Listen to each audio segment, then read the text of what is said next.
Walang maingay ha. Shh.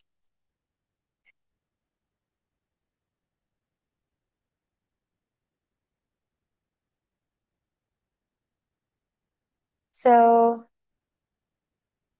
good day. My name is Amjeline Dapocanta, and I'll be discussing this topic on educational leadership.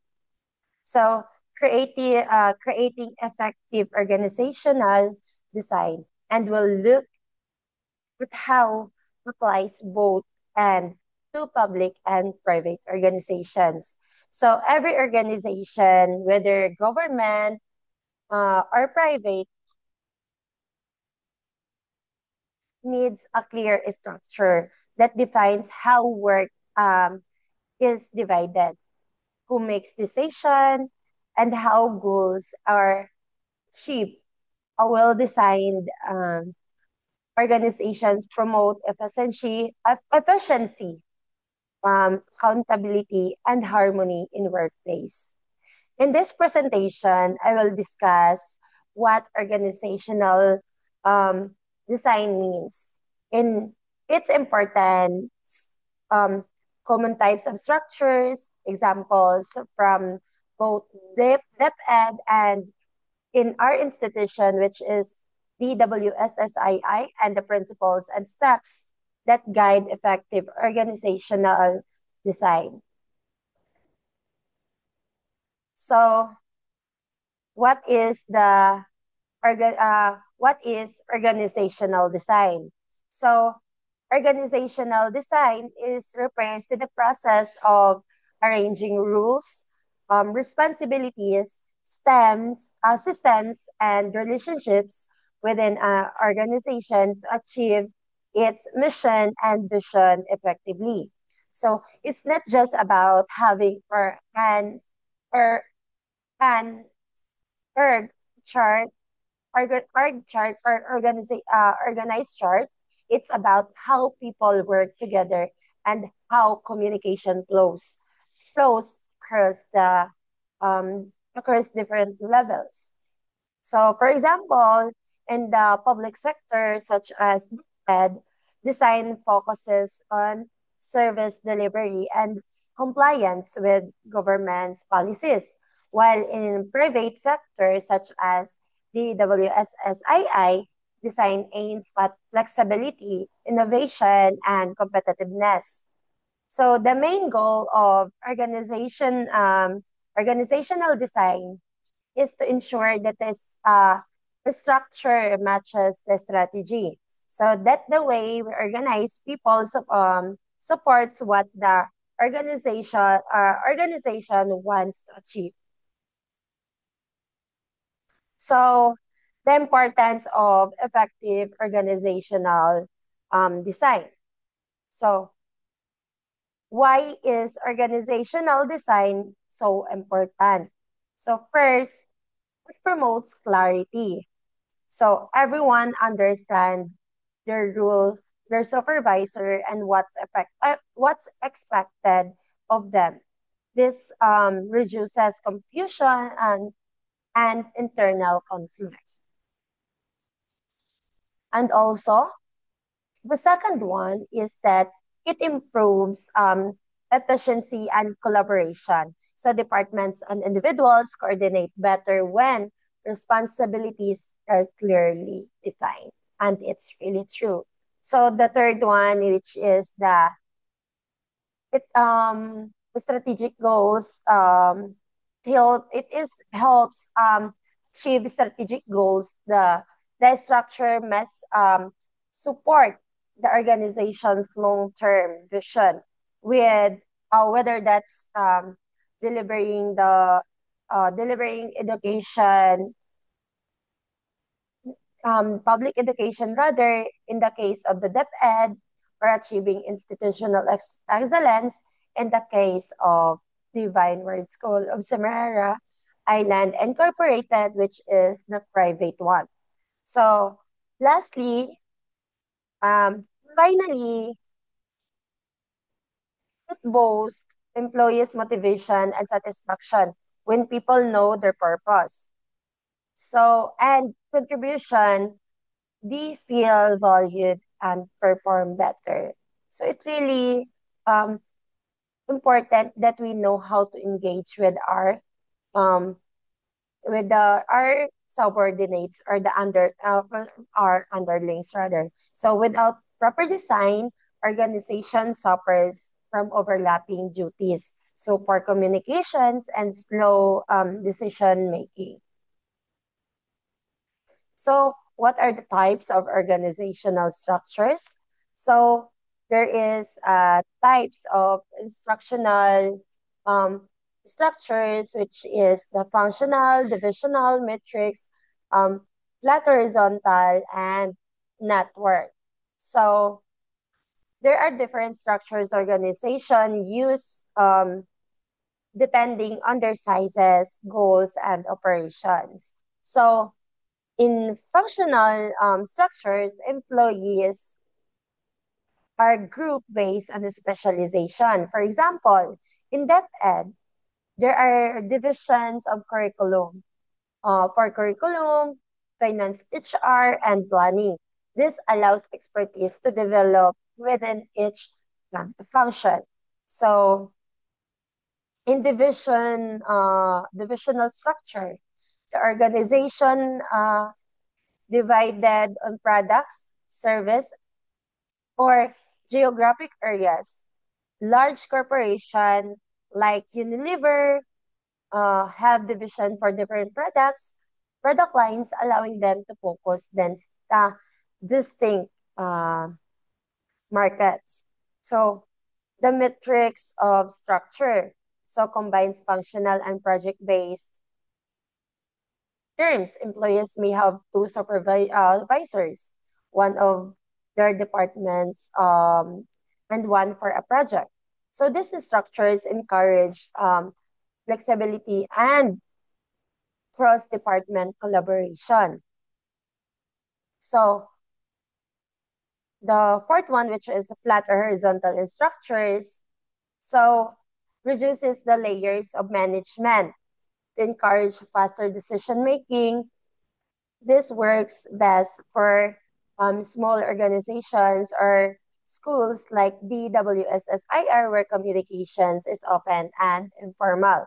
So the last one, which is the network structure, the organization forms partnership or collaboration with other groups. For example, local government units or the LGUs may collaborate with NGUs or schools for community programs. So each type has strengths and weaknesses. So, and leaders must choose one that fits their goals and culture. So the next one will be the public organization example for Department of Education, which is DepEd. So the Department of Education is a good example of a public organizations that uses a functional and bureaucratic structure.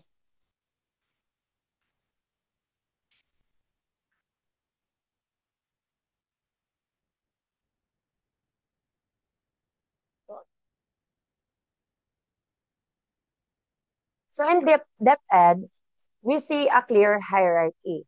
So the top of the top is the Secretary of Education. So under the secretary are regional directors, then the school divisions superintendents, and finally school heads and teachers. So this structures works well for a large government organization because it ensures consistency and order across the entire county. Every level has defined responsibilities and there are formal rules to follow. So that's the advantage of this is that it promotes accountability and uniformity in service delivery, ensures that all schools follow the same standards and policies. So the disadvantages naman is that the decision making can be slow Slow because approvals must pass through several levels. So innovation is really limited since the rules and processes are very fixed. So nevertheless, for a nationwide system that handles millions of students, such structure is necessary for control and coordination. So, for private organization, where, for example, our institution, which is the Divine Word School of Samara Island Incorporated. So, in contrast, let's look at our private institution, which is Divine Word School of Samara Island. So, DWSSII uses a functional yet collaborative structure. Departments such as academic affairs, finance, student services, HR, and community extension are each headed by a director or coordinator. So, however, unlike in public organization, the lines of communication here are more flexible and open. So, for instance, if a teacher has a proposal for a project, it can be discussed directly with the principal or head without going through too many levels. So, however, unlike the public, the, un- uh, the advantage rather of this is that faster decision making and greater adaptability. So it also have innovation and innovation is encouraged there in private organization as ideas can be implemented quickly. So promotes teamwork and sense of family among the staff. So the disadvantages is that limited manpower and resources compared to the government agencies. Sometimes rules may overlap, yeah, and it is sometimes true, requiring clear communication. Still, DWSSII structure suits its mission of providing quality education with personal attention to students and community engagement. So we're going to comparing public and private organization designs. So let's compare the two. So aspects and decision making, um, goal orientation, innovation, accountability in public, it really centralized and procedural, while in private, flexible and participatory.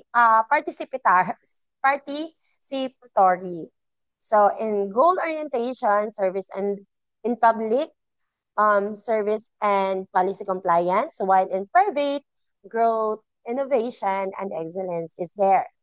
So innovation limited due to um, bureaucracy and private highly encouraged.